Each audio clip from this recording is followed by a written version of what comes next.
Over the past week or two, you may have found yourself asking questions about how someone can make an accusation about another person over an incident nearly 40 years ago without any evidence or corroboration.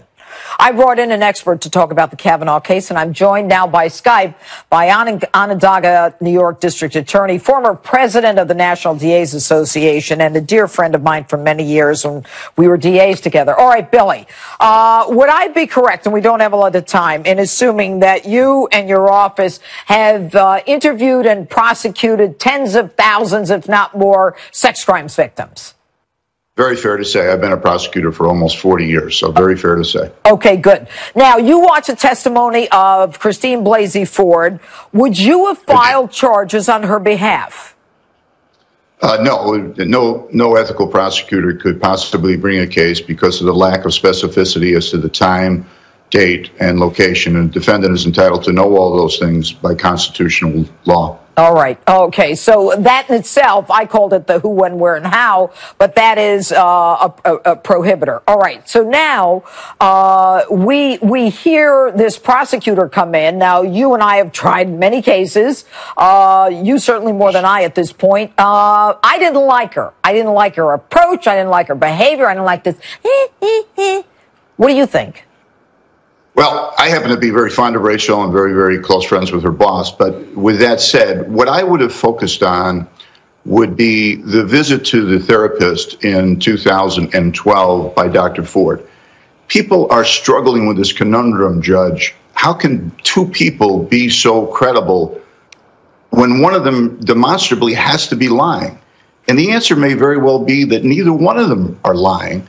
That what happened in that therapist's office is that a memory was recovered by some means, possibly hypnosis, as you suggested in your opening statement, and that makes it absolutely inadmissible both in the state of New York and in the state of Maryland and in, frankly, most states in the Union.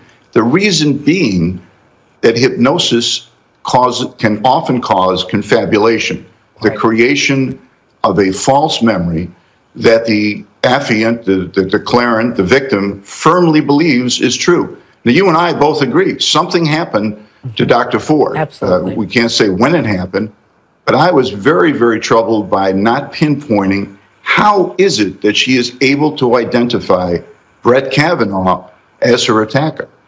And now that she's done it, and, you know, the resistance on the part of the attorneys to allow the Senate to look at the notes with the therapist, the lie detector test before everything was revealed, gives me the sense that there was a whole plan here. And I don't have you on to discuss that, but more the reality that there are people out there who are honest in their claims, but just can't be specific enough.